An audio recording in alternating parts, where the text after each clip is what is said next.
Shalom, family. Shalom. It's good to see you here. Good to see everybody here. Shalom, family. Shalom. Okay, just had to turn the volume down there. There's a few things that we're going to go over and just kind of chop it up a little bit today. All right, just looking at the list. Hello, Philmon, Antoinette, Huey, Jerome, Sayanlo, Billy, Michael, Queens Forever, Mother Nature, Jada, Golden Black, Angel Henry, Cortez Miller, The Beginning, Shalom Family, Detroit Lives, 313. Thank you for being here. Hi, Dee. I got a new track from a Hebrew, and it's called The Flag Challenge. And he's talking about F the flag and everything in here. And I want to play this for y'all. I think you're going to enjoy this. A Hebrew brother by the name of Rydell just made this track. Good afternoon. Good afternoon. Okay, that's Donza Lee Williams. Welcome. Okay. I want to play this track for you. I think you will really enjoy this.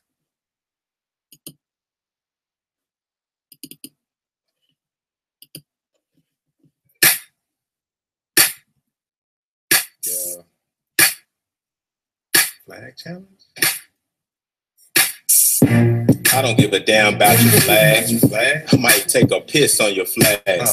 Use a coon if you get mad over the flag. We the children of the slave, that ain't our damn flag. Heathens, they get mad over the flag. They get bold and talk bad for the flag. They might even try to throw hands for the flag and get his head bust for his punk ass flag. Israelites don't stand for the flag. We follow Yah, not man or a flag. How you even got love for a flag that killed the innocent in the name of a flag? Kaepernick, black ball for the flag. White supremacy straight dripping off the flag. Want me to stand? You tripping for your flag. I let the Monte Carlo tires peel on your flag. Token Negroes sell out for the flag. They bow down, sell they soul for the flag. Put on TV, Ray Lewis for the flag, while cops kill it will under the banner of a flag. American invade countries for the flag. Still opium gold and that oil for the flag. Put Saddam Hussein in a dirt hole for the flag, but let George C. kill Trayvon and cold blood for the flag. This Hebrew has no love for the flag. My young boys, they crippin' blood for the flag. Red and blue, red rum for your flag, then catch hell when they don't bow for your flag. Yeshua coming back, he gonna burn that flag. He could care less if you're mad about your flag. You lose your soul trying to rep for your flag. Eternal hellfire for your chap ass flag. Now I'm challenged to talk bad on the flag. We've been slaves since the creation of the flag. If I had 4 legs, I wouldn't stand for the flag. Put a heathen in a bag if you trip over the flag. The spirit say right or wrong about the flag. Live in a time where folk get mad over the flag. Nebuchadnezzar gold statue similar to the flag. Nothing new under the sun. We won't bow for your flag. The scripture is the way, not a damn flag. Then nothing but captivity under the flag. Straight negativity coming off the flag. Give my life for Yahweh, not your punk ass flag. Consider 2/5 of a person under the flag. That's how a Negro is viewed under the flag. It took away our history, nigga, under the flag. Now our identity is a mystery underneath the flag. The Tuskegee experiment done under the flag. Why would they even want to stand for the flag? The KKK still operate underneath the flag. Y'all got the lake of fire prepared for the flag. Sandra Bland, she died in jail on the flag. It should be a nationwide ban on your flag. Alden Stern executed underneath your flag, but I should be proud to fly your killer ass flag. Some top players, sons of bitches for the flag. He only care about his riches, not the flag. Sell out for the Russians, but not the damn flag. Y'all ain't blessing America, nigga, or the damn flag. Darren Wilson got rich killing for the flag. Devil in uniform, straight killing for the flag. Painted Mike Brown as a super villain for the flag. Got a paid vacation for a slam for the flag. They make their own rules, nigga, under the flag. The Negro is set up to lose, nigga, under the flag. Y'all the only option to choose, nigga, under the flag. Cause otherwise you gonna die, nigga, under the flag. David Clark let his own die jailing the flag. No water in his county jail for the flag. Claims no racial injustice, nigga, under the flag. His people ain't shit, he more in love with the flag. People of America delusional about the flag. All things bad when speaking about that flag. They left the Indians leaking behind that flag. Then honor Thanksgiving, nigga, the name of the flag. People need to know the truth, nigga, about that flag. I go in the booth, cut loose, nigga, on that flag. America fall soon, nigga, so with that flag. Be nothing left standing, that's including that flag. What?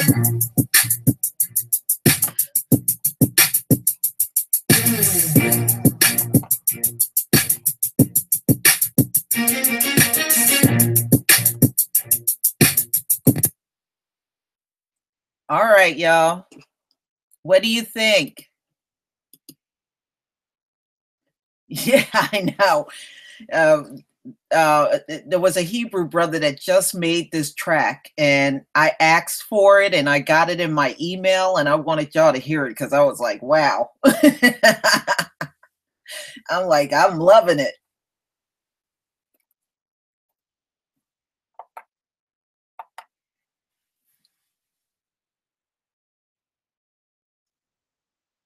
Yeah, yeah. Well, see, our creativity is unbeatable. Golden Black. It always has been.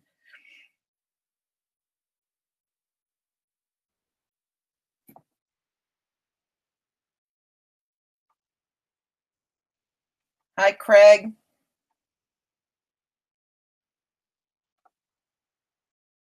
Yeah, yeah. It does sound old school, but you know, it's so fitting from all of the things that are happening today. You know, it's just like our Hebrew brothers. They can throw a track together like that in just right off the top of their head, and it will always be something that will catch everybody's attention.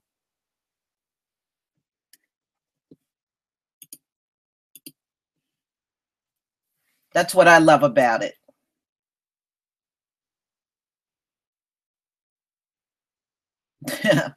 I don't know. Did Darren Wilson die?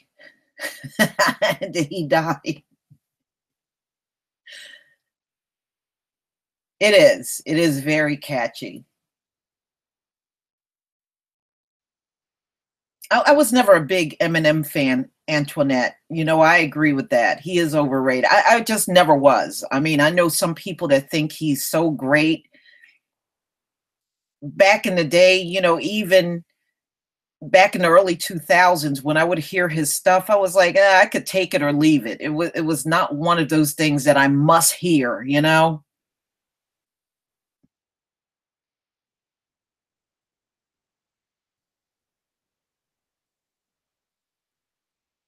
I didn't see any headlines about Darren Wilson being dead. I wouldn't be disappointed if he was.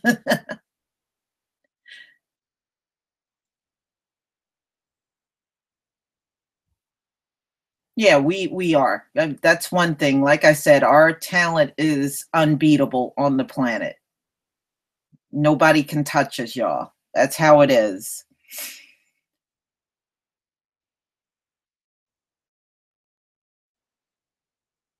Okay. Now, there's a couple of things we're going to talk about. One thing that I want you to know, have any of you ever heard of, let me just put this on the screen so you can see it. Have any of you heard of that pasta, Barilla?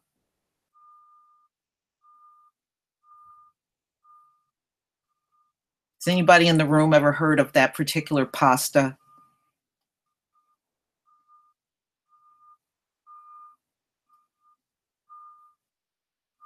Yes, okay. That pasta, ladies and gentlemen, is kosher. It's kosher. Okay. If you ever go in the supermarket and you want to get pasta, because I know some pasta have pork in it, That particular pasta is kosher. There is no pork in that pasta. So if you wanted to make yourself like a spaghetti with some organic sauce, or if you wanted to make yourself some mac and cheese, you can get their elbow macaroni and make yourself some mac and cheese. But that, if you ever want to get pasta that don't have the pork in it, just make sure it says kosher. And it does say kosher right on the box. Yeah, but no, you just get the one that says kosher, Melly Nation, and then you don't have to worry about the pork. But unfortunately, many of the other pastas on there, yeah, I get the Barilla all the time. In fact, I have some right in my kitchen right now. But yeah, just look on the box and make sure, even cornmeal, like if you want to make yourself some cornbread, just make sure the cornbread mix you get is kosher. As long as it's kosher, you should be fine with making yourself some cornbread.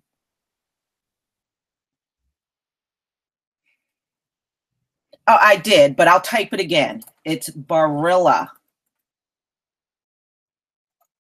It's Barilla. And you can look it up. You've probably seen it in your supermarket, but you never paid attention to it. But yeah, that, like I said, it's even on the box. You'll see that it's kosher. You want me to pull it up? And I'll pull it up and share the screen, because I think you might think that you never seen it before, but I believe once you see the box, you will remember, yes, I've seen that before in the store. Let me just pull it up and I'll share my screen.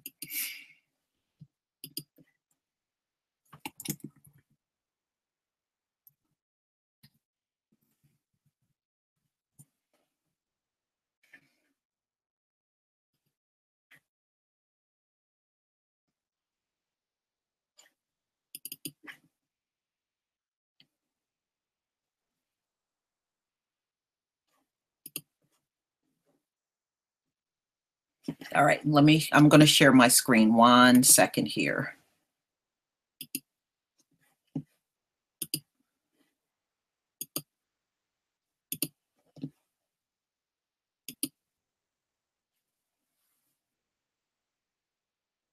Okay, y'all, do you see this? Hopefully you'll see it in a second. It should pop up on the screen.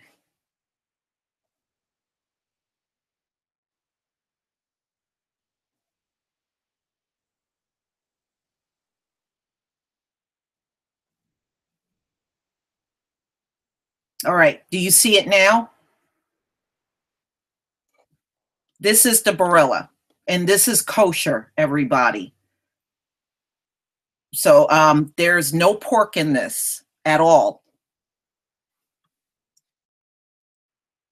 Yeah, if you like cornbread, because I know the Jiffy has the lard in it. So, we really can't have that because lard is a derivative from pork. But that doesn't mean you can't have cornbread. You can still have cornbread. You just have to make sure the cornbread mix is kosher.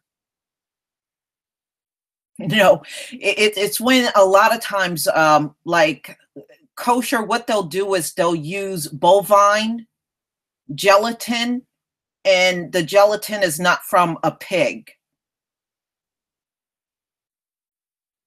Or they'll use vegetable gelatin, where it comes directly from plants.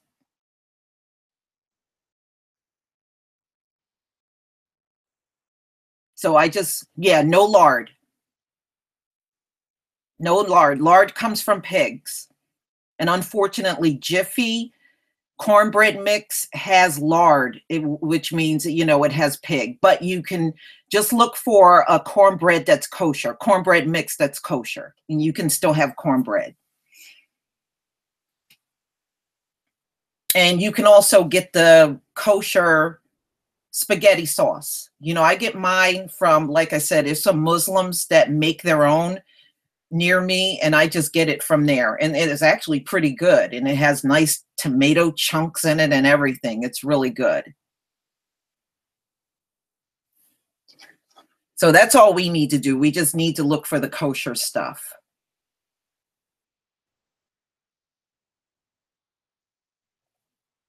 You know what? I don't know. I know there are none near me, unfortunately. If you came in my area, you would see, hi, Mickey Bricks. You would see the typical things that you see all the time, the Arab-owned stores, the Asians, and I don't go in there and shop with them at all. I don't shop with any Arabs or Asians or Koreans. I don't go in their shop. I don't want their shit.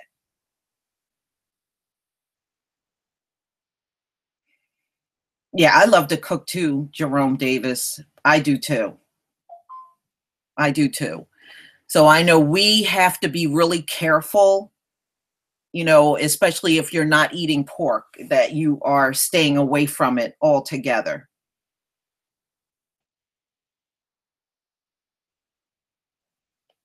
Yeah. I mean, just about a lot of store chains across America sell the Barilla. I mean, I can go in my local shop right here in New Jersey and they always have it on the shelf. Yeah, I say the same thing. Screw the Asians. I don't shop with Asians. They don't have anything in those stores that I can't get somewhere else. That's how I see the Asians.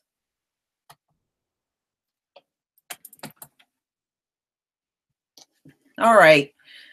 Now, there's a couple of other things that I wanted to cover with y'all.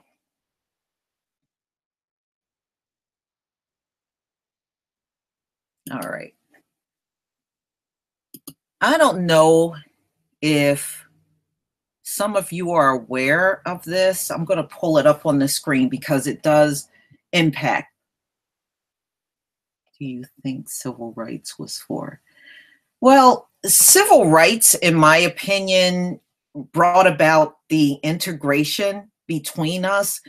And it was just never intended for us to be with other people. And, you know, that's why we are set apart. We're going to look different. We're going to act different because we are different. And integration was a huge mistake. It really was. We could live here for another 1,000 years and we're not going to get along with these other groups no more than we do now. It is just never going to happen. Okay. This is something that I wanted to go over with you. I was going to do a video on this, but I decided not to. You know, I'm going to do it in the Hangout instead. Equifax, those of you that are familiar with the credit bureau, and I just want to tell you this because it impacts a lot of people. They had a massive data security breach between May and July, and they did not properly inform the public about this. And there's a lot of people suing them now. They're being sued. A lot of people are filing lawsuits. Now, let me tell you how many accounts were breached.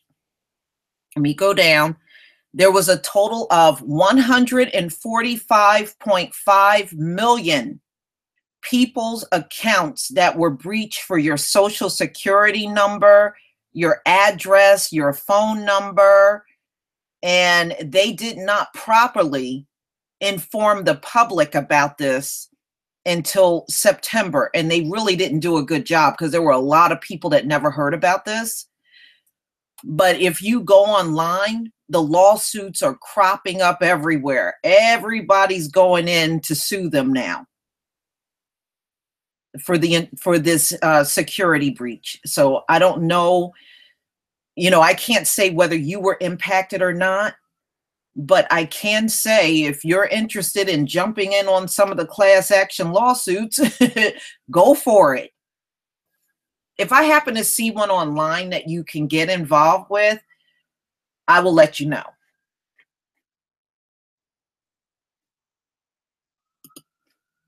All right, here's the next thing that I really want to get into.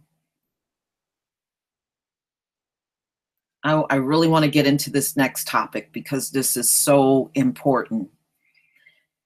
You know, we talk all the time about having our own, shopping black, and what can we do, and we need to unite.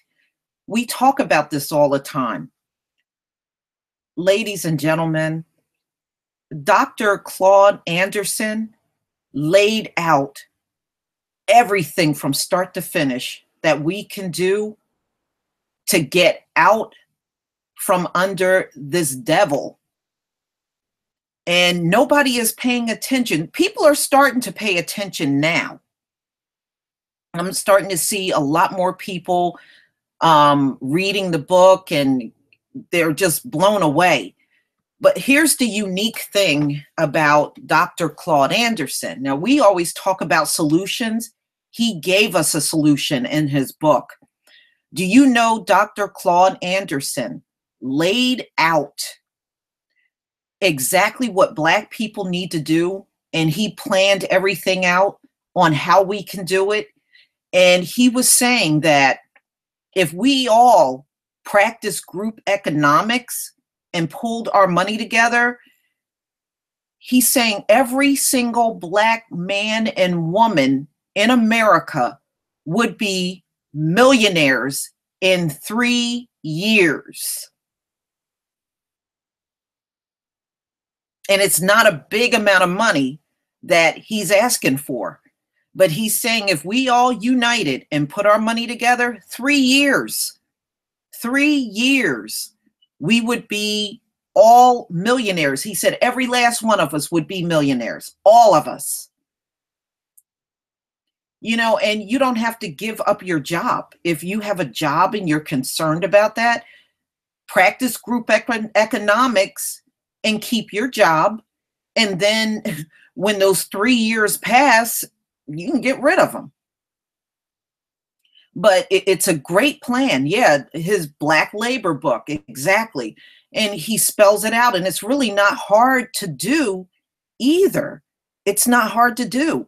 And I really think that if you haven't read this book, try to get it and read it, because he's very specific on how it can be done and how we can just all, you know, it's what they're estimating, but we know, you know, the devil is always lying.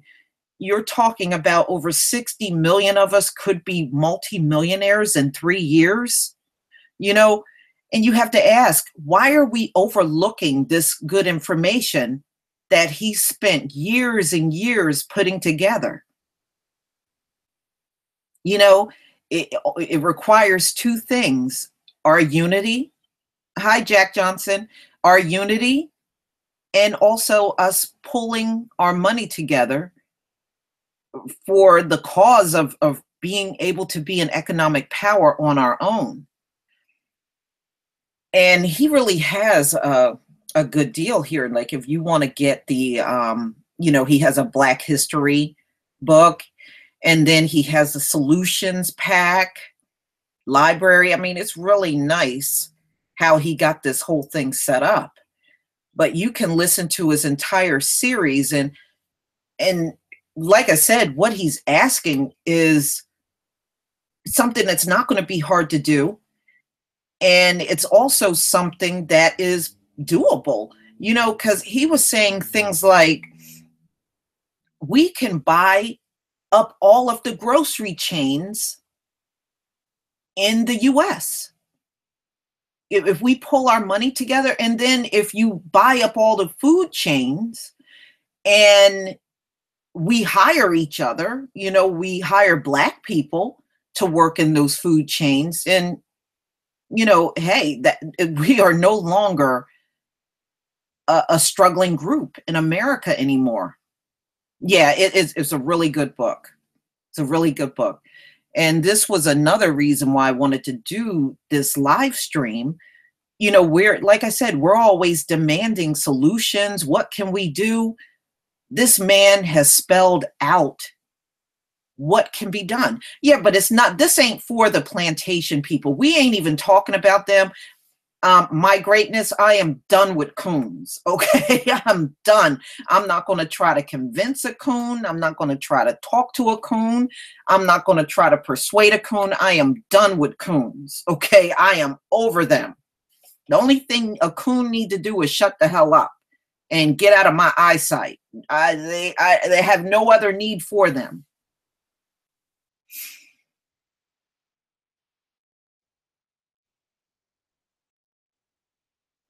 Yeah, yeah.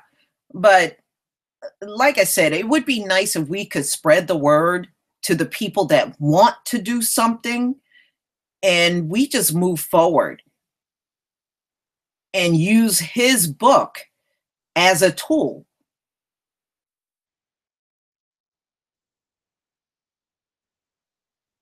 Yeah. And like I said, if you have a job, you don't have to leave your job until everything is done. Everything that needs to be done is done. Then you walk away.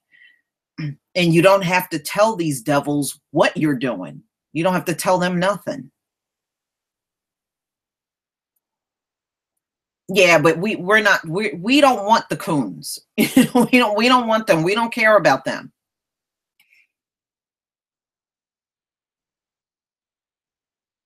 You're right. The beginning, we need to take advantage of this while they're overdosing. You're right about that.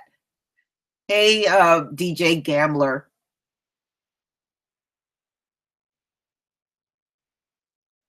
But I think what we need to do is really get into what Dr. Claude Anderson is saying and just take advantage that we do have a solution. The solution has been there all along. We just have to pick it up and start implementing it. That's really all we need to do. I mean, it's not like you got to sit. It's not like you got to sit around and come up with the solution. He's already got it. He's already got the solution right there. Yeah, you can't worry about the ones that, coons. Do you really want coons around us if we're trying to build up economically? I mean, seriously, do you really want them around? Yeah, but you don't have to tell them nothing. You know what I mean? You just go about your daily life like you always do. You don't have to say anything to them.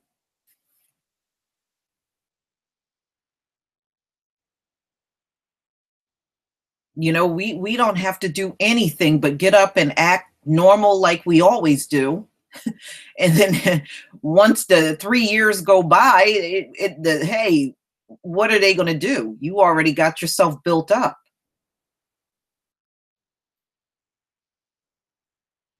Well, we can't worry about what cones are going to do. Either we're going to unite or not. I don't care if a coon don't want to unite. I don't want to unite with them anyway. They're an embarrassment as far as I'm concerned. We can't not do things because of what a coon is going to do. Then we get nothing done. We never get anything done if that's what we're going to base everything on. Coons don't have any power unless we empower them.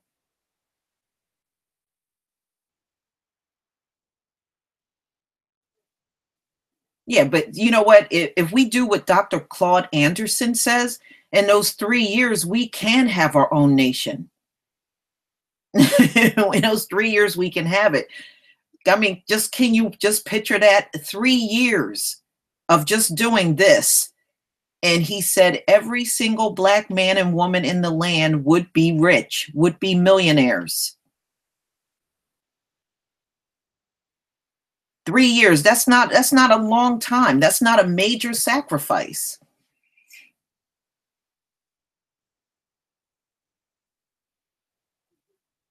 But yes, it would require that we put a set amount. I mean, you would be able to do everything. You'd be able to start your own businesses, start your own schools.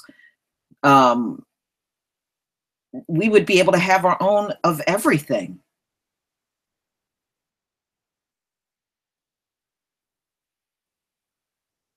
Well, what I would suggest, I can go over the book, but I know Dr. Claude Anderson would not be happy if I gave his book away for free, blabbing about it.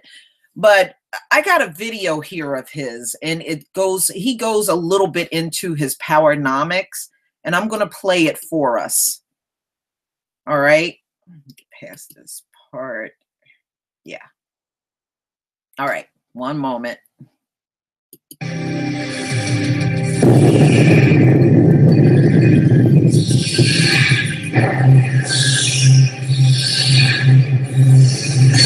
I come to you this morning to talk to you about something that's very close to my heart. And I'm not here to be divisive. I'm not here to offend anyone. I'm here to speak to you as Geronimo talked to a general in the 1880s in the mountains not too far from here.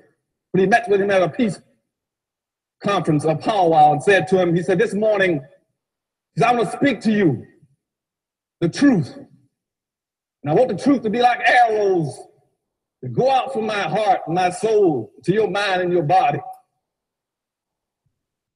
And I want each and every one of you to understand what I'm talking about this morning. You see, I'm very profoundly disturbed.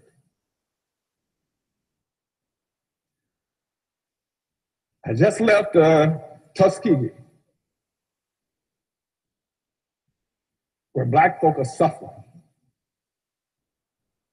And I'm very disturbed when I go across this country, and I cannot find the sensitivities and the concerns about black folk in America that I want to see.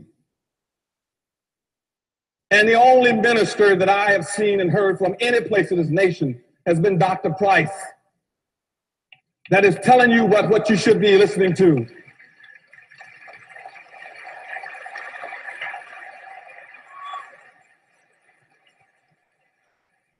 And I've spoken all over this country and all over the world representing presidents and governors.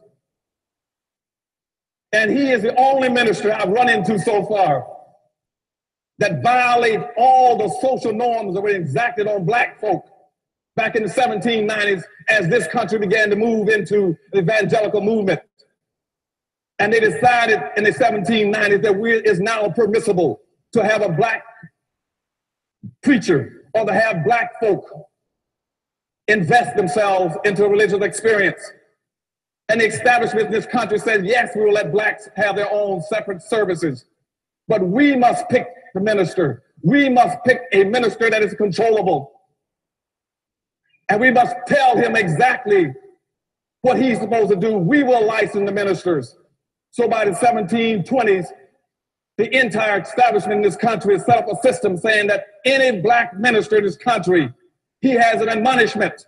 He must teach black folk three things so that religion will become a control device to help us maintain the status quo on black folk in this country.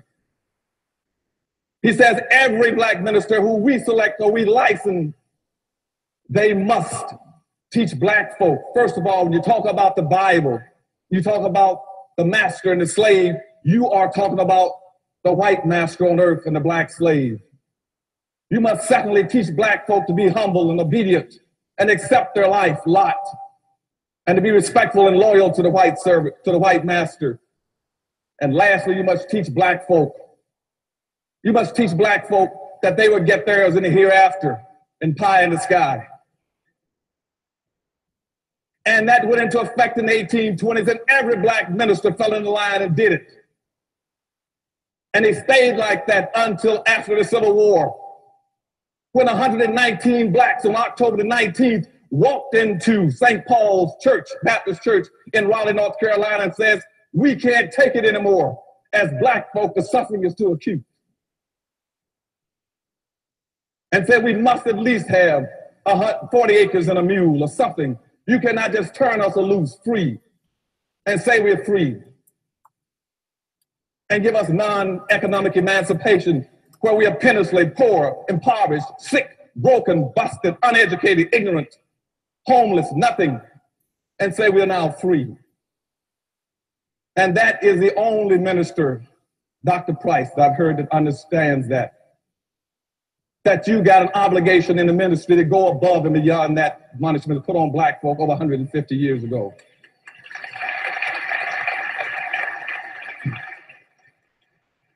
Now, in this area, maybe some of them don't like it. I don't care. I learned to respect a man at a distance, and I fell in love with him last night at dinner. And if I can ever be of any help to him in what he's trying to do, he's got my help and my institute's help.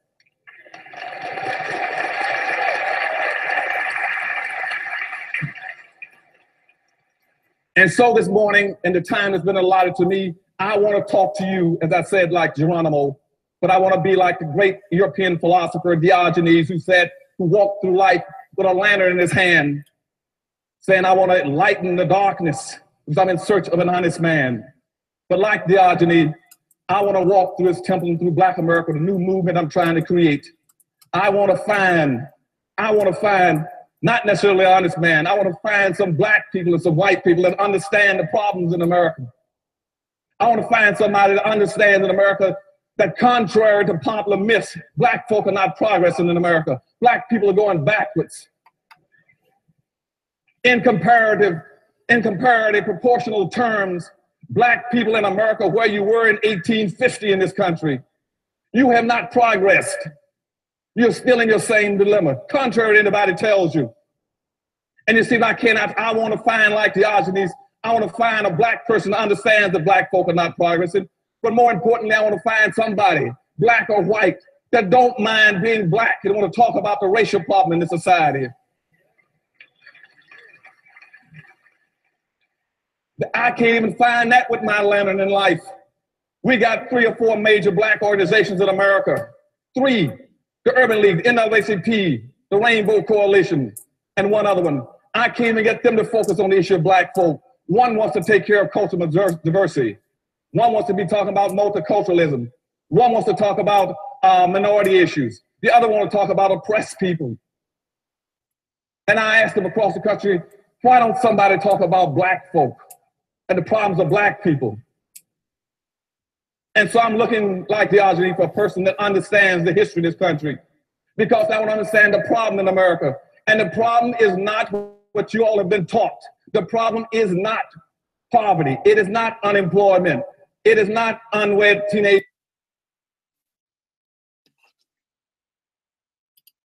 It is not food stamps. It's not public housing. It is not drug abuse. Black people only got 2 problems in America. The first problem is that you've been systematically locked into the lowest level of a real life monopoly game. That's your major problem. And that's what Dr. Price directly and indirectly is telling you about every Sunday morning. You have been locked into a no-win situation. That means that all the wealth and power in this country has been skewed over 400 years systematically into the hands of the majority white society. Black people don't own a significant amount of anything to be able to control their lives. Whites in America right now control almost 100% of all the income, the wealth, the power, the resources, the businesses, the privileges, and all levels of government. You cannot compete. And I'm tired of hearing people telling Black folk, why don't you compete? Compete with what? What are you going to compete with? They keep saying, well, Black folk can run fast and jump higher. That won't make it. It won't make it. And let me tell you what monopoly is. Monopoly means that all the wealth and power has been skewed based on skin color, going white, yellow, brown, black. And if you've never played the game of Monopoly, let me show you how it's played. I play it every year with my family. It means that everybody, when you sit down, you're given a certain amount of money and wealth. Black people never got their 40 acres and a mule.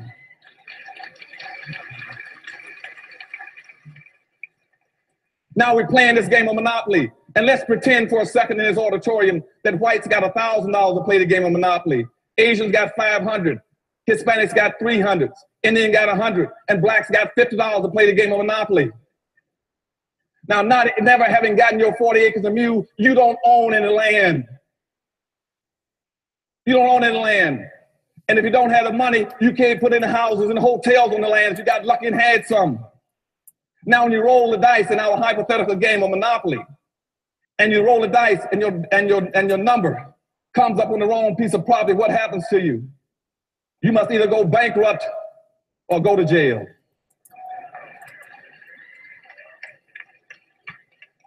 And that's the monopoly game that black folk are locked into. And when that happens to you in life, when you only got 2 alternatives in life, to either go bankrupt or go to jail, that is called an underclass. And black people in America are systematically being forced into a permanent underclass. We will be a permanent underclass by the year 2013. And you got about a 2.5-year window left. If we don't do some very specific things and start to come up with some very cogent strategies, comprehensive strategies of doing some things to focus on that number one problem of redistributing the wealth and power back into the hands of black folk, you can hang it up. Don't worry anymore about retiring. After the next 2 or 3 years, don't worry anymore about going to college. It ain't gonna work. The doors are gonna slam shut on black folk. And what I'm telling you right now is we're gonna have to get it together fast. And to do it, you must first understand what I'm gonna be telling you this morning. And my speech is gonna be divided into 3 parts. I'm first gonna tell you about the problems of black America realistically. As Cochise and Geronimo said, I'm gonna give you the truth about the current state of black America, point 1. 2, I'm gonna analyze it for you. And 3, I'm gonna give you the solutions that we can do together to come out of it, okay? Now, we got a very serious problem in that monopoly game. We're gonna have a converging forces, social forces coming across this country, about 8 major forces that will push us into that understructure and that underclass position. And let me talk about 3 or 4 of them right quick. First thing, across this country, you're gonna have an increasing amount of conservatism. Now, I want you all to understand up front what conservatism means. So I don't care whoever uses that word, you know what it means. Conservatism is a new code word for anti-blackism, okay?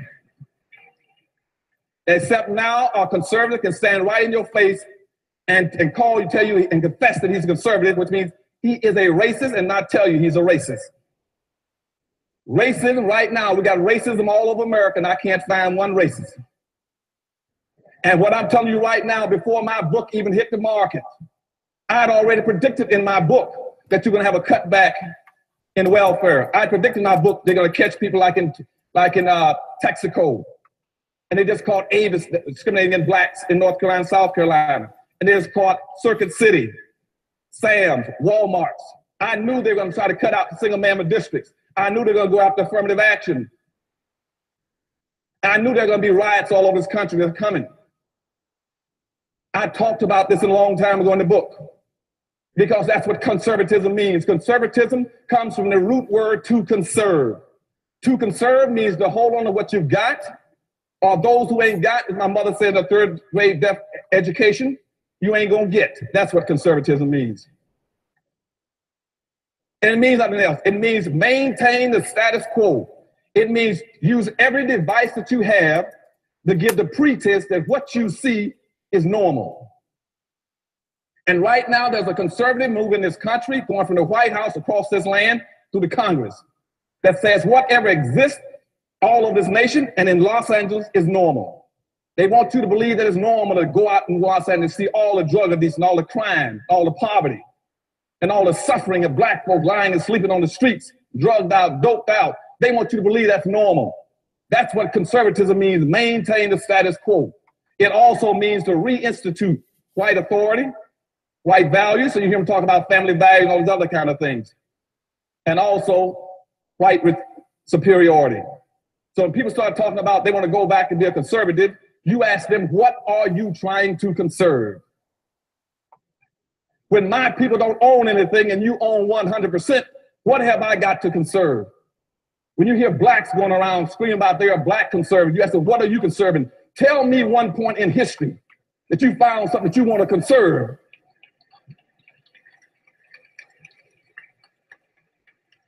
Don't let people run that game on you about being a conservative. You tell them, fine, if you want to tell me what are you conserving? And when my people never had anything, why would they want to be a conservative? So the biggest problem we're going to have is conservatism when it goes across this nation.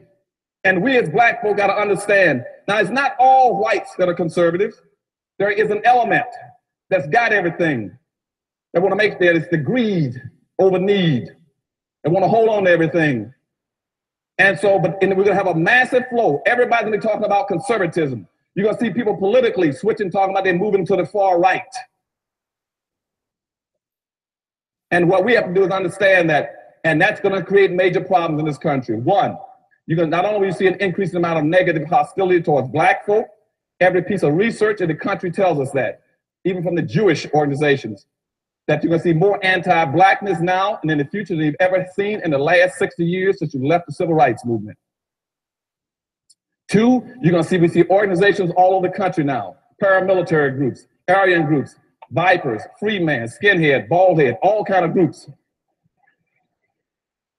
that are organizing and optimistically expecting and anticipating a major clash in this country between blacks and whites. We've had 28 states in the United States now to pass concealed weapons laws. That's specifically so some of the white contingency groups can carry weapons and arms at all times. That's why you have such a major thrust from the National Rifle Association. That's why they're controlling most of your politicians. That's why you have such a major anti-governmental effort in this country. You hear people say, we want to go back to states' rights. We're anti-government. We want to get rid of the federal government. It's not that they're against government. They know that in history, the only people that ever saved black folk has been the government.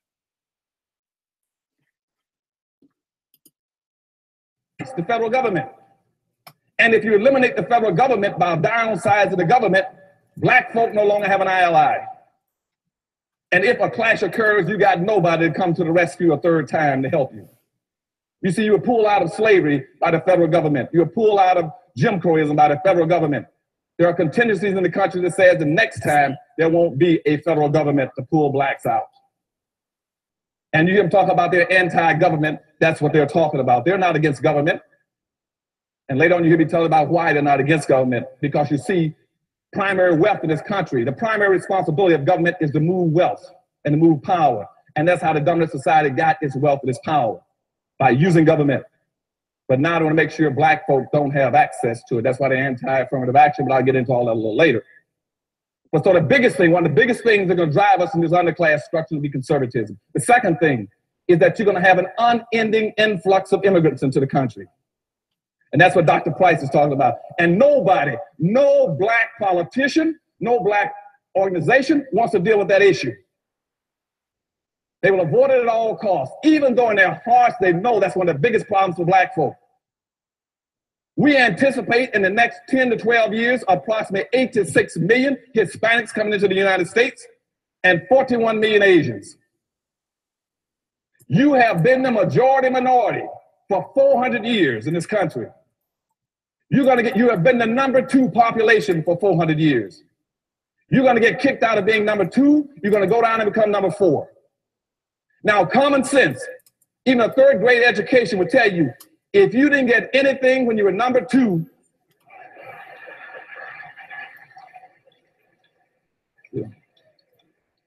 you all jumped ahead of me, but anyway, you can guess what you're going to get when you become #4.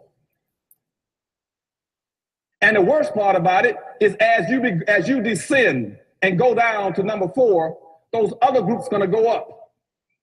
And as they go past you, you're going to have major racial clashes in this country. You're going to have fights all over this country between blacks and Hispanics, blacks and Asians, blacks and poor whites. And black folk cannot fight all these groups. Everybody can not always be against black folk. They know that we are vulnerable and we are defenseless. And we cannot fight those groups. Because you see, they didn't come into this country with the legacies that we are stuck with. Everybody in America has an advantaged position but black folk. But all are in a state of denial. The white power structure in a state of denial. They're pretending that everything that they got, that 100% control and ownership of everything, they got it because they worked hard through a Protestant ethic. That's not how they got it. And you always hear them say, well, what you got to do, you got to work hard. Nobody can work any harder than a slave.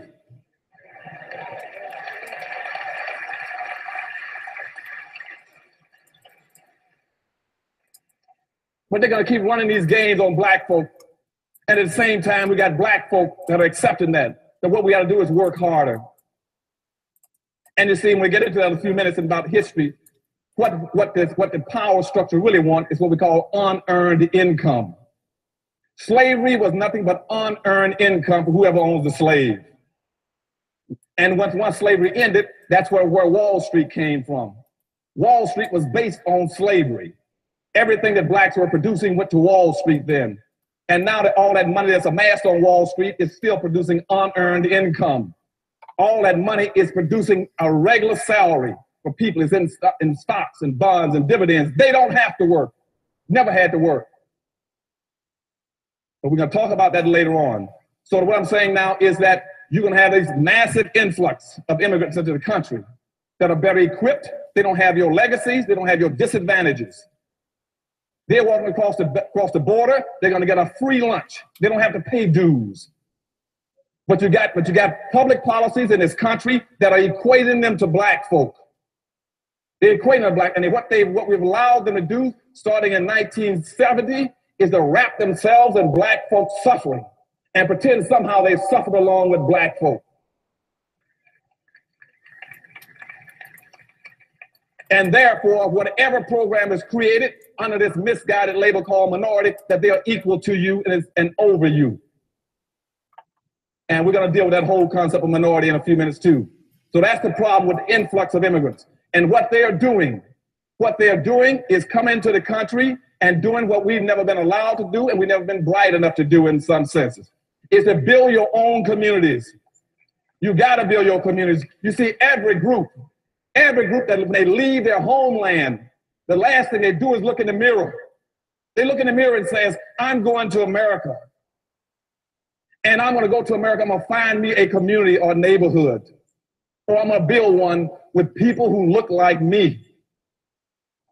And so that's why you go all over this nation, where they're coming out of Asia. You will find Vietnamese towns all over California, little Cambodias. You'll find a Chinatown in every major city. You'll see the Hispanics come in. They'll build a little Mexico, or a little Havana, or a little Hialeah. You find little Italys, French town, German town, Greek town, Polish town, but you cannot find one black town.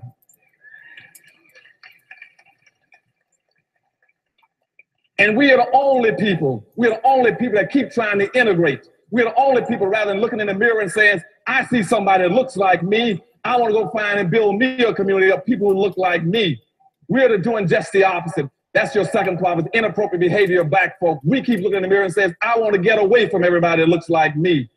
You can't have any power and wealth doing that. If you don't have a community, you cannot rebuild Los Angeles without a black community. If I cannot come in this city, you can tell me where every black lives, where he stays, where he works. You don't have a community. And all of you that want to go in business, don't waste your time. You cannot start a business and operate without a town or community. Why can't you do it? Because without a community, you have no market. If you don't have a market, every black will go by your store at 200 miles an hour, heading for the suburbs and heading for the malls.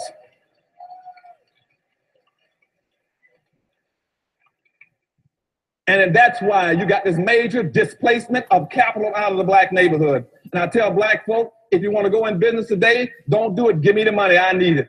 Because you're going to go bankrupt. 80% of all black folk that go into business under the present system, you will go bankrupt within 2 years. You will lose your money within 2 years because you don't have a market. And see, that's how the other groups function. They have their own markets, their own communities. And we're going to talk about that a little later on too. See, the good Reverend Dr. Price, he gave me 2 hours to talk to you all, so I'm going to get to all those points, okay?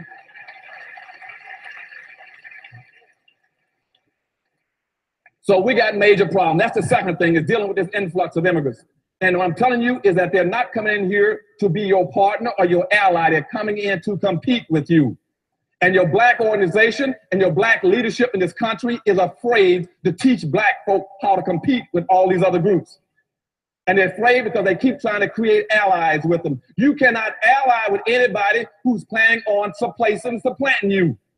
You see, if you go check the Council of La Raza, you check the Council of Salala, if you check the National Hispanic Defense League, if you check the National Hispanic Party, the first thing that all of them have is to change the issues in this country from white and black to white and Hispanic. They're planning on supplanting you. When the National Hispanic Party started in Miami in 1974, I was in the government. I was the only black in politics. That was the first item on their agenda, saying by the year 2000, they want to take blacks out of the equation. And that's why, as Dr. Price just said, that's why they control South Florida. They play to win. We play the play, okay? And when I leave here today, I want you all forevermore in helping Dr. Price to play to win, okay?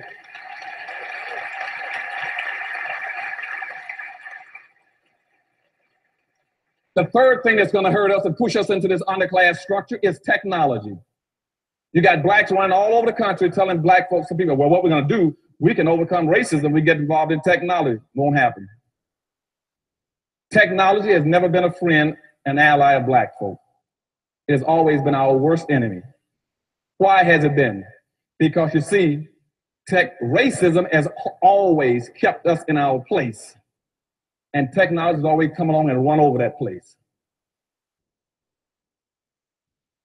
That's why technology has always been our enemy. See, when you keep a black man as the porter, and all of a sudden you come along with a floor sander, he's gone. You keep him as an elevator operator, and you put a computer in the elevator. You keep him as a dishwasher, and you get an automatic dishwasher. You all understand what I'm telling you? So when black people come to you telling you, well, you get technology, no. You said, no. What we have to do is to get control of, get behind technology so to stop running over us. And I got friends in Washington, D.C. going all over this country telling black folk, you got to get into the information highway. And you can overcome racism. Whites were not that dumb. You cannot get on the information highway to overcome racism. Because the information highway is like any other highway. It's a transportation system. And what you should be asking yourself is, what are you transporting? If you don't have anything to transport, you can't get on the information highway. So what we got to be talking about as black folk is owning and controlling.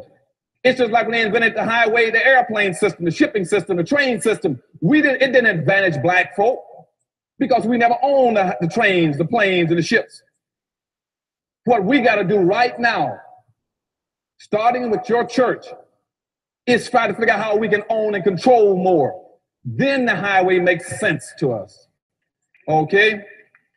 Now, and that's why right now in Washington, D.C., the Office of Technology's last report says that the people going to be hurt most by technology are going to be black folk. And a fellow named Jeremy Rickman has a book out called The End of Work. And he is the director of the National Economic Trends for Washington, D.C. and nationally. He's the guy that put out these trends. He put a book out. In his book, chapter 5, talks about what technology is going to do to people. And he uses black folk as an example. And I went and sat down and talked with him. And what he said to Dr. Anderson, he said, my publishers tried to make me take that chapter out of the book. He said, I fought to keep it in. He said, because technology is going to kill black folk. And read that book, and that's what it's talking about. He says, because black folk don't have any control of technology, don't own anything. And that's why we're getting ready to lose all our radio stations in this country. We're going to lose all of our television stations in this country. Because what's happening now, they've lifted the allocation cap, and now it's called social Darwinism, economic Darwinism. Whoever got the most money now can buy anything they want in technology. And so the few black stations we got in the United States now up for grabs. And as a matter of fact,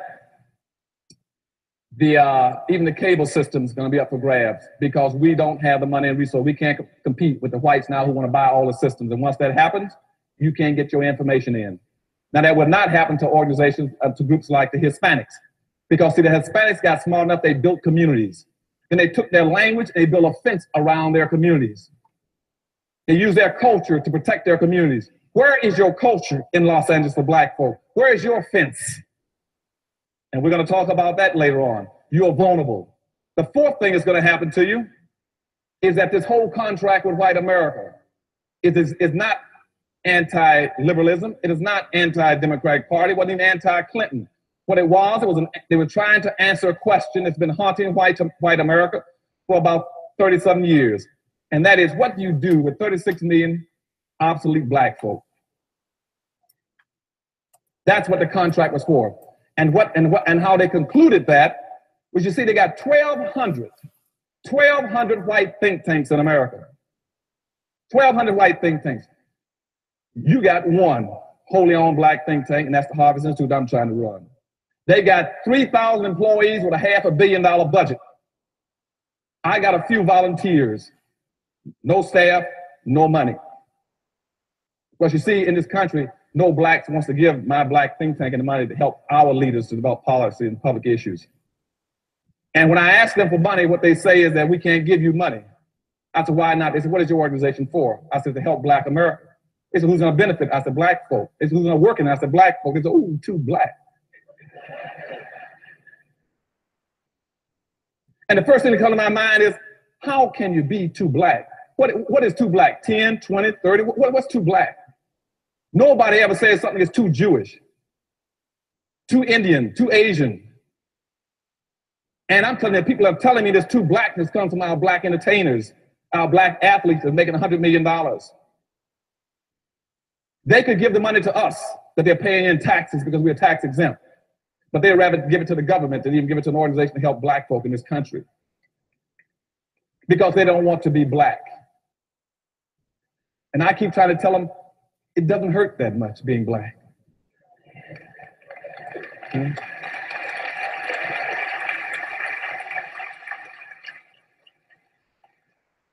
Now, let me move a little fast. I'm talking too slow. I'm going to speed up now, go real fast. You all keep up with me. Now, what's going to happen now, what these think tanks decide to do in the contract with America, they found out through their research that approximately 68 to 70% of all the blacks in America work in some level of government.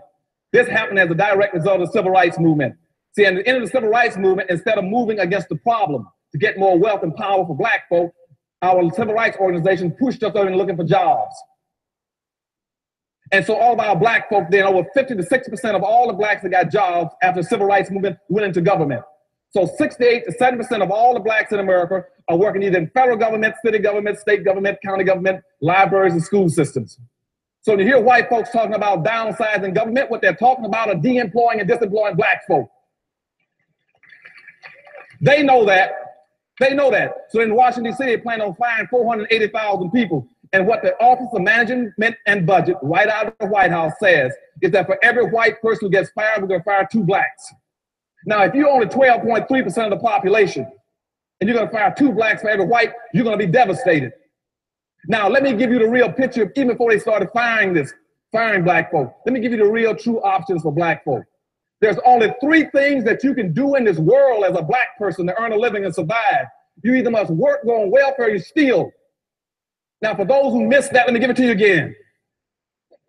You either work up here, you go on welfare here, or you steal down there. You're talking about your crime problem. I'll show you how you get into your crime problem. Now, right now at the top level, everybody prefers to work. Now, I just told you that 68 to 70% of all the black folk are working in government. 26 to 28% of the rest of the blacks are working in white corporations. And those white corporations are going to follow the government. They're going to downsize. You're going to see IBM cutting back, Apple computers. Now, I'm going to stop here for a moment. And there's one thing I do want to bring to light for you. Let me see if I can pull this story up.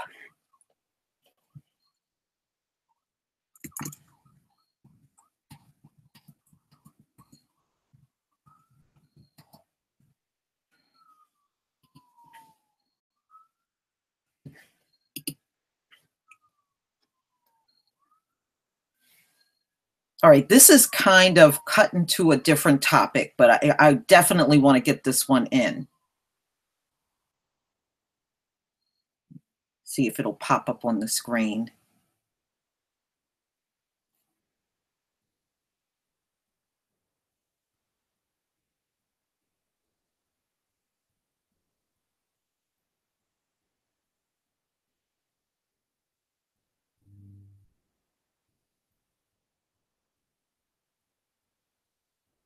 Okay.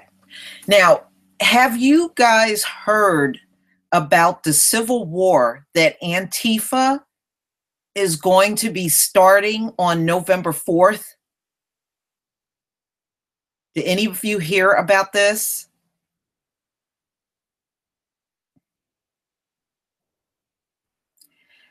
Kathy, they are waging war against the alt-right, their own people.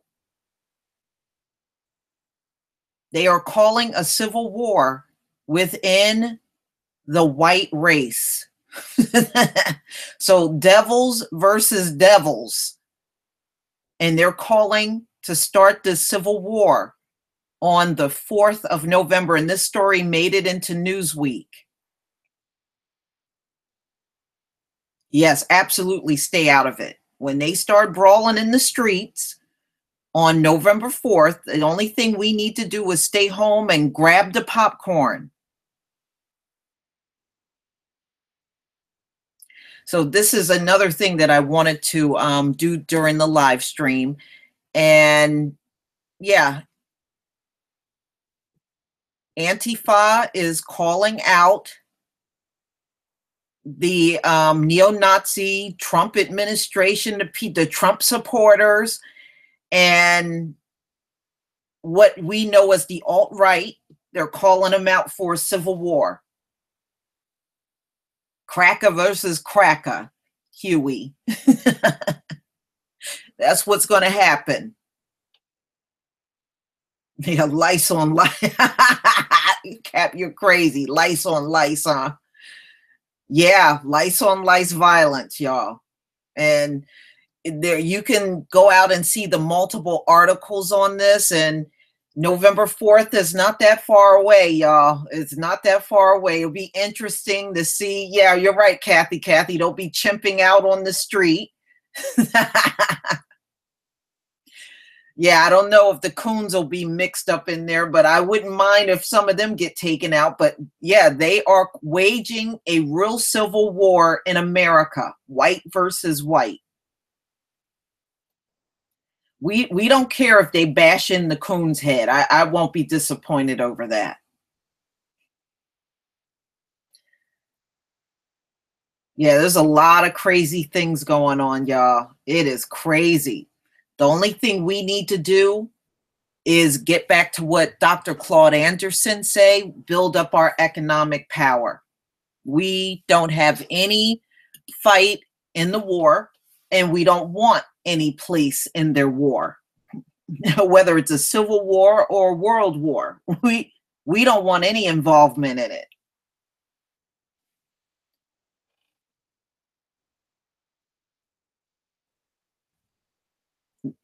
I know.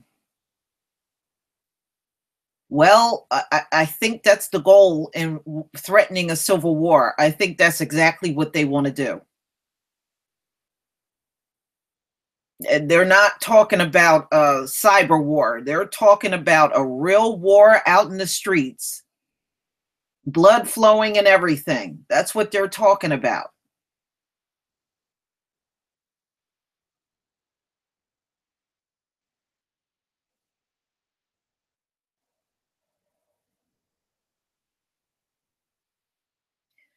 Yeah, well, I don't think they'll be coming in my neighborhood. There's too many black people around where I live. So it'll definitely be outside of where I live.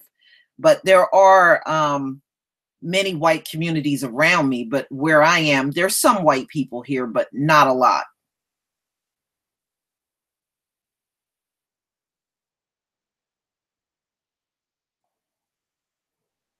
Exactly. Yoruba, that's what I'm talking about. You know, that's why I got Dr. Claude Anderson on. And I'm trying to encourage you to get his book, Powernomics, because he goes over exactly how Black people can get started in building up our economic power.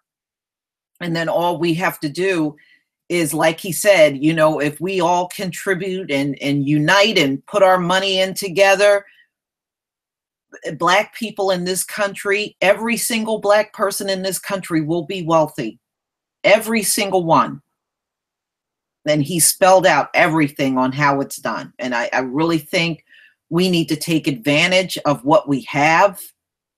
You know, unfortunately, it's not a lot of people coming forward with a plan. At least this man did. And his plan is doable. It's not one of those things that's impossible to do. And like I said, if you got a job, keep your job. Keep your job while you build your community. We just have to know how to walk and chew gum. But yeah, I'm going to wait until it gets close to or November 4th, and then I'll see what happens in the country, and I'll try to do a story on that. So I'm going to keep an eye on that. But that has been out for a while, the November 4th Civil War, Part 2 in America. That's okay, they can be crazy now, just as long as they're crazy on each other and not us. And according to the article, the police is on high alert for that day too. Good. Maybe they'll finally stop shooting us and start paying attention to their own crazy people.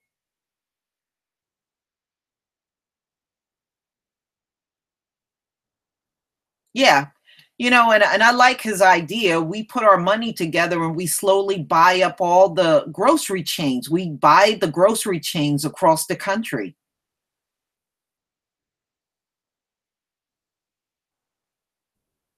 And then one thing you don't have to worry about is being unemployed. Black people will hire other black people.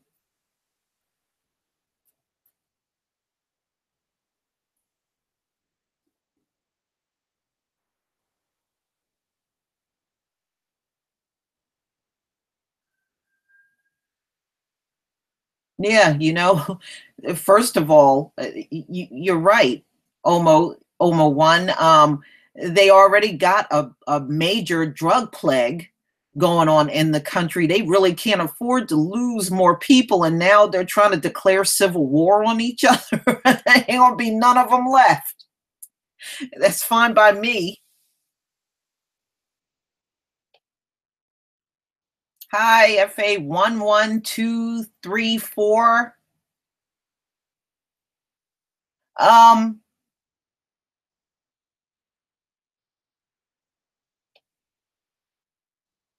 yeah, hopefully you're not in a neighborhood where things are really bad. I don't think it's going to be all over. I think it's just going to be certain spots in the country where, you'll see fights breaking out, but I don't think it's going to be countrywide, but they are claiming that it is. But we shall see on the 4th. You know,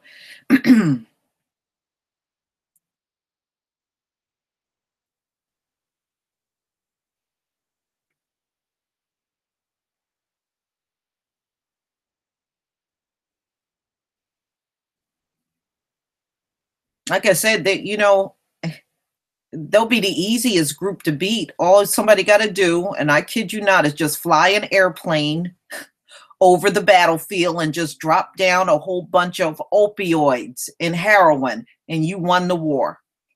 You won.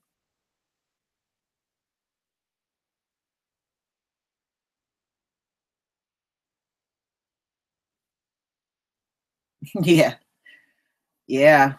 But I knew you guys would get a kick out of that when I showed you that story.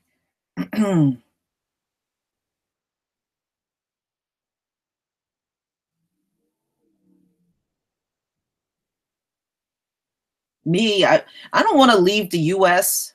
I want to stick around and see the fallout. I want to look, we've come this far. I need to enjoy this.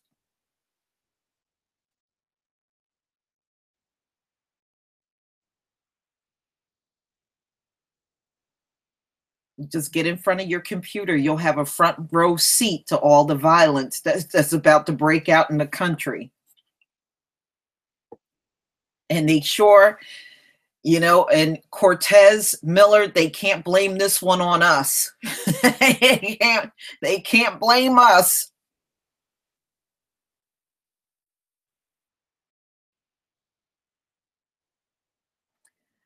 I think they will, because they're actually secretly putting everything on high alert without making big announcements about it, but they are, because the police, the FBI, all of them are on high alert for November 4th.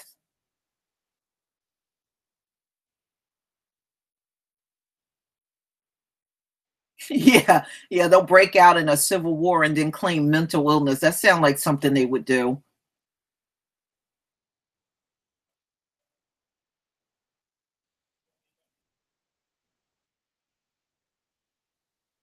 Yeah, yeah, the lime juice and the super soaker and lemon juice.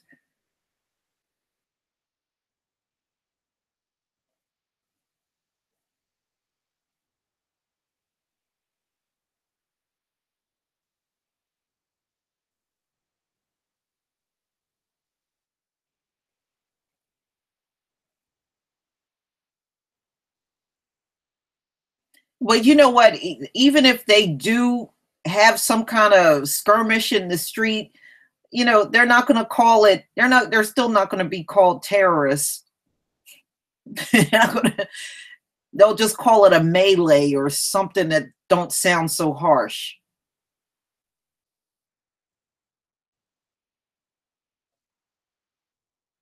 I don't know.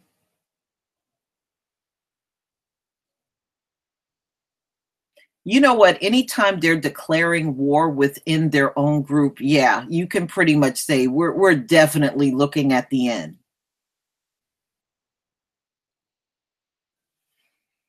Yeah, I wonder how many tiki torches we'll see then.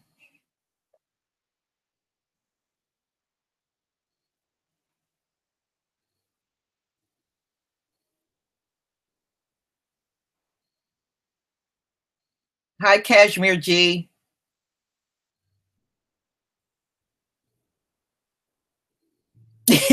Yeah, just glowing. Yeah, they'll be going in the dollar store for all them tiki torches, right?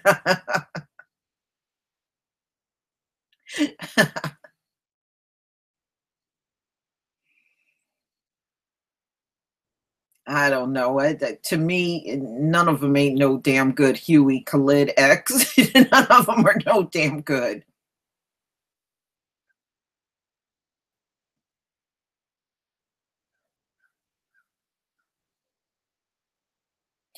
Yeah, my greatness, you're probably right. You're probably absolutely right. They're going to probably push it to the point where they'll declare martial law.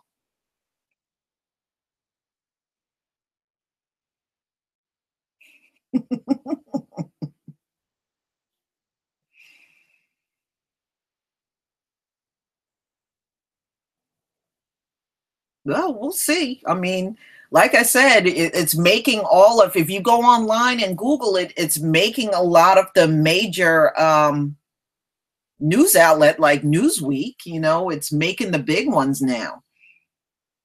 Before, when I saw it, it was kind of like some of the smaller venues online, but now it's actually moving up to the bigger ones because you're talking about less than 2 weeks away. What, 2 weeks? Not even that. I mean, well, maybe a little more, but it's not that much time before before they're declaring civil war on each other.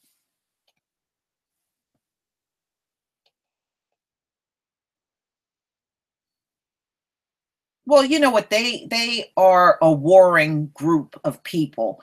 Since they've been on this land, the wars they haven't stopped. They haven't stopped. I mean, they're always trying to get involved in some skirmish around the world, and they can't even keep everything stable at home. So what do you expect? I mean, things have never been stable in the US. It might appear that way on the surface, but socially, on a social scale, it's never been stable.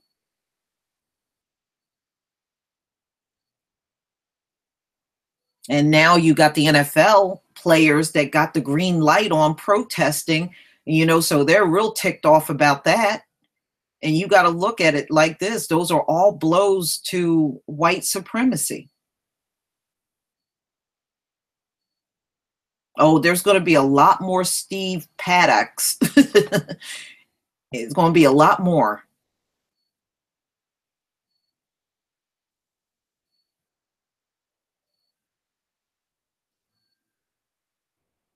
Well, they can't grow. That's why they can't say anything to you but the same shit they've been saying now for over a decade. S. Wiseman. Yeah, all they got in their bag is Chicago and black on black crime, and they're falling flat on that. Those were never really good arguing points anyway, especially when you look at their drug epidemic, which has far surpassed black on black crime. So I don't even know why they're mentioning it, you know?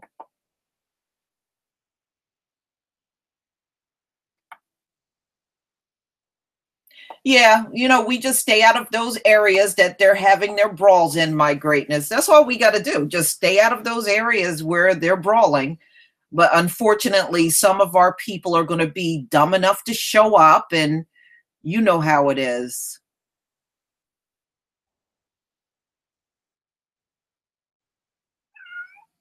Hi, Loretta.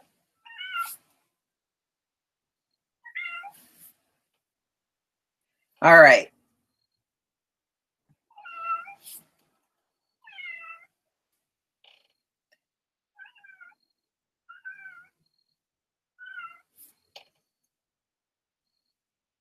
They don't care about us. They never cared about us, and they're never going to care about us. And I don't care. I don't need um she tries to.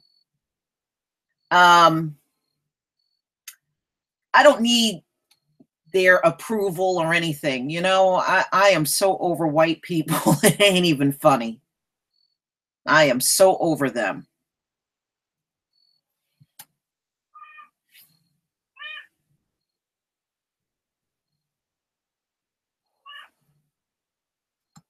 Yeah, she just came. She was downstairs. I don't know what made. She probably heard my voice. That's why she came up.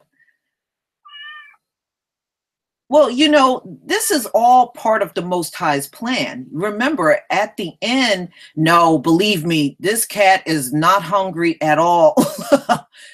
She is spoiled. No, she is far from being hungry. Far from it.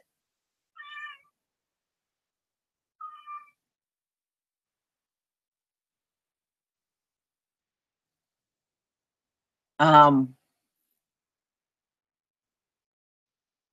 yeah, that's because she's close to where I'm sitting. That's why she sounds loud. But she'll probably leave the room soon. She don't stay up here very long anymore.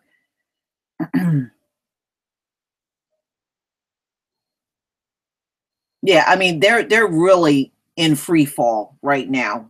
They really are. You got to look at the bigger picture. We know about the drug problem. We know they have a low birth rate. Um, and we know that they have a high suicide rate. And then on top of that, they're declaring civil war on each other. It just might not be a good idea to do that. But if they want to do it, hey, let them have at it.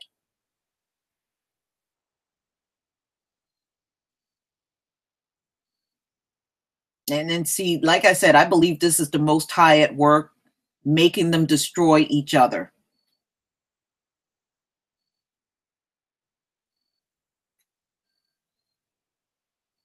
Yeah, well, during the crack epidemic, a lot of black grandparents had to raise their grandchildren.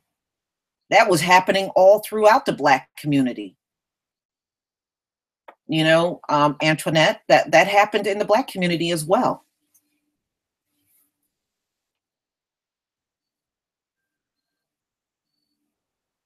Yeah, it is negative, melanation. It really is. Their birth rate is going nowhere.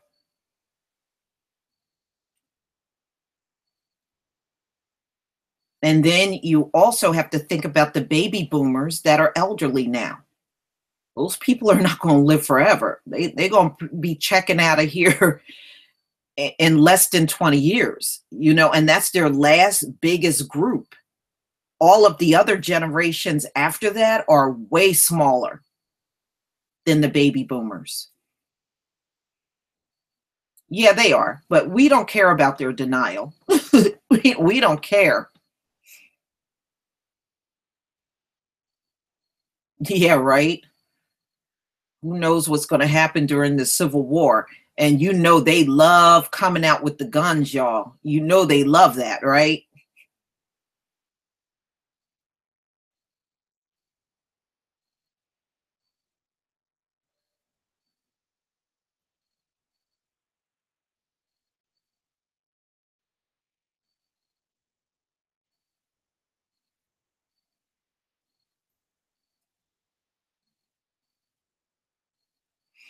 Yeah, I'm going to wait because, I was going to do the article, but I don't want to, you know how it is. I don't want to do something with a date on it and then nothing happens.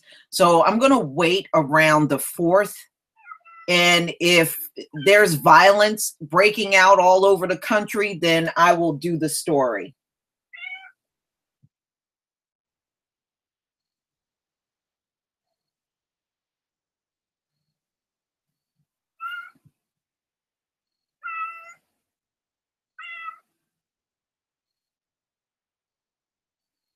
Well, they can't even, many of these white people now, Jerome, they can't, hello. Did you hear her? She just said hello. Hello, Loretta. Wow. That was clear, actually.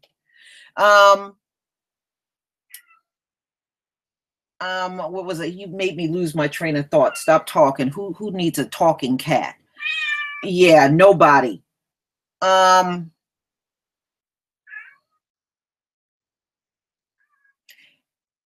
Many, Jerome, many of them can't even pass a pre-employment test anymore.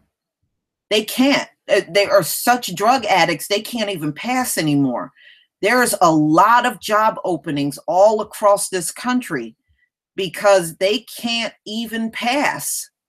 Not like they used to. They can't pass a drug test.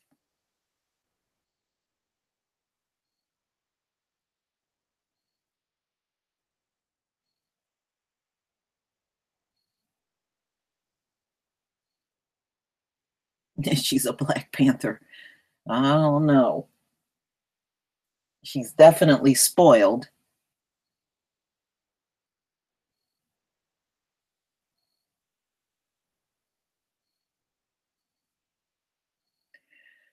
All right. Well, Jerome, they only call us lazy because, see, after slavery and we left the plantation, our people did want to work, but they didn't want to work for free anymore. They wanted to get paid. That's when Black people became lazy, when we wanted to be paid for the job that we did. That's how we became lazy. Yeah, they're a bunch of lazy asses. They're the ones that are lazy. And you want to hear something funny? The few times I have called them lazy, they didn't deny it. They didn't deny it. I have called them lazy. And let me tell you, they didn't even argue with me. They didn't deny it. They know they are. Deep down inside, they know they're the ones that are lazy.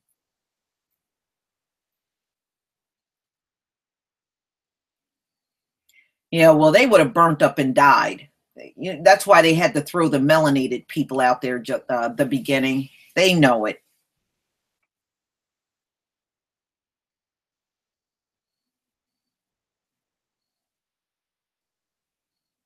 Yeah, yeah. Oh, who's going to wash our cars and change our oil and cook? Like, man, get off your ass and do it yourself. You mean who's going to do it? But see, that just go to show you they can't live without that Black labor, Craig. They can't live without it.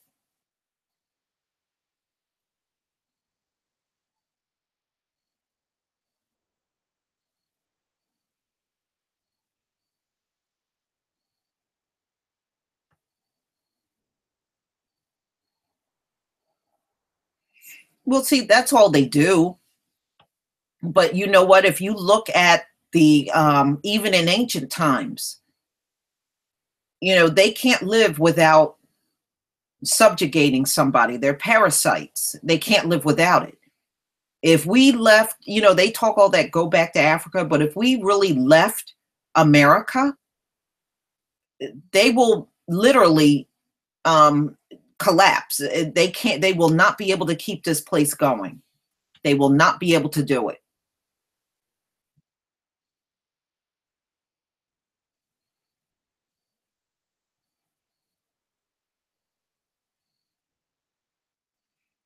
But you know what? Look at it this way. This upcoming civil war that they're threatening to have on the 4th, look at it as the beginning of the end for America. Just look at it that way. That's how I see it.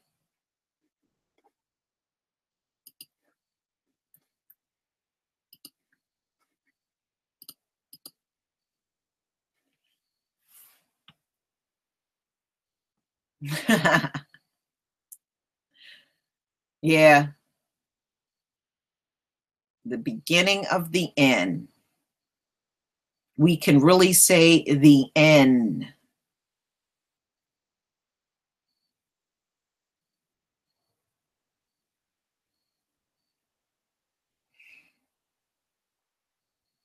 Yeah, I mean, if they have an eternal civil war, this place ain't going to hold up too much longer.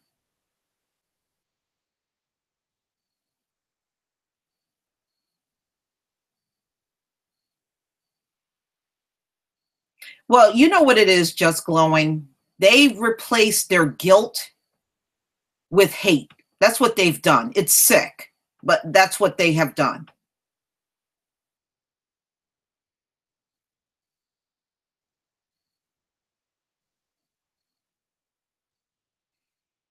Oh, yeah, Jerome, if it gets really bad, I got 2 big bottles of wine that I have been saving for a special event. And I'll gladly crack at least one of the bottles open and pour my wine and watch the live stream and laugh. That's what I'm going to do.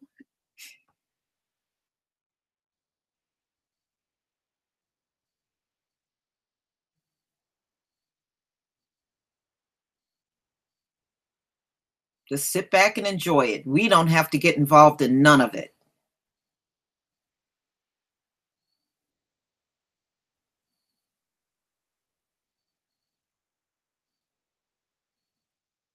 Yeah, hey, get your favorite drink and your favorite snack and just enjoy the show. That's all you need to do.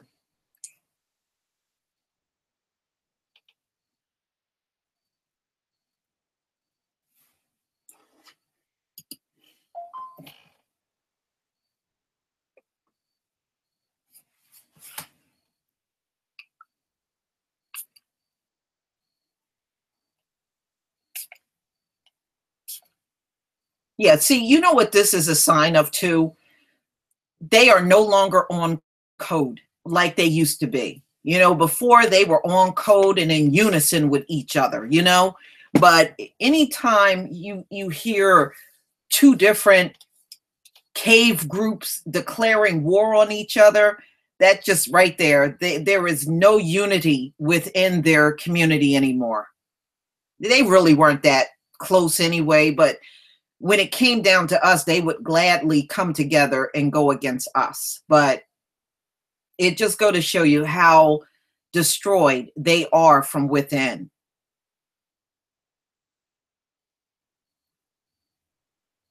No, you're right. They're born evil.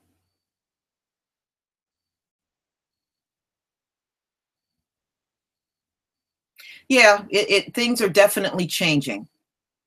And I have a feeling over these next 2 years, we're going to see changes that we could never, ever have imagined before.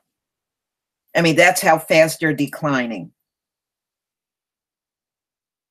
We're going to see a lot of things. I mean, what's up with the Darren Wilson today? I haven't seen that name like 4 or 5 times.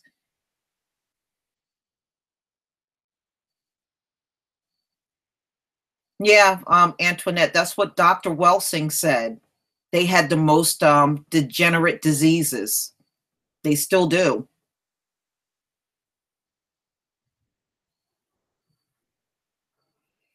We will. The tail will become the head, and we're not that far away from it anymore.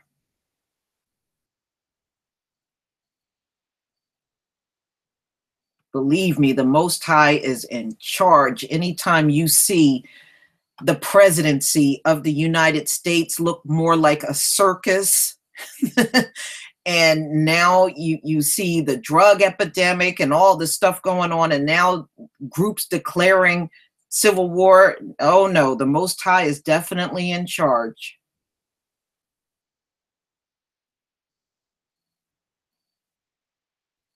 Oh, they're going to try to keep this thing out of the media. If it does jump off, they're going to try their best to keep it out, but it should still be posted online. I noticed the media online is more forthcoming with information than they are in mainstream media. We don't care about mainstream media. Mainstream media is garbage anyway.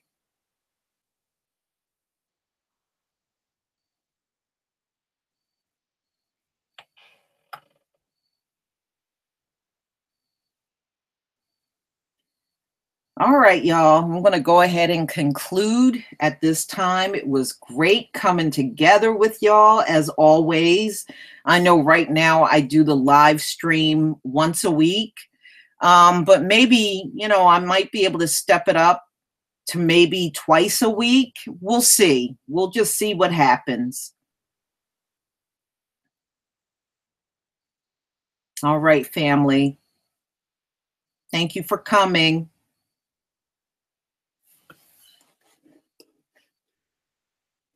All right. Shalom, family.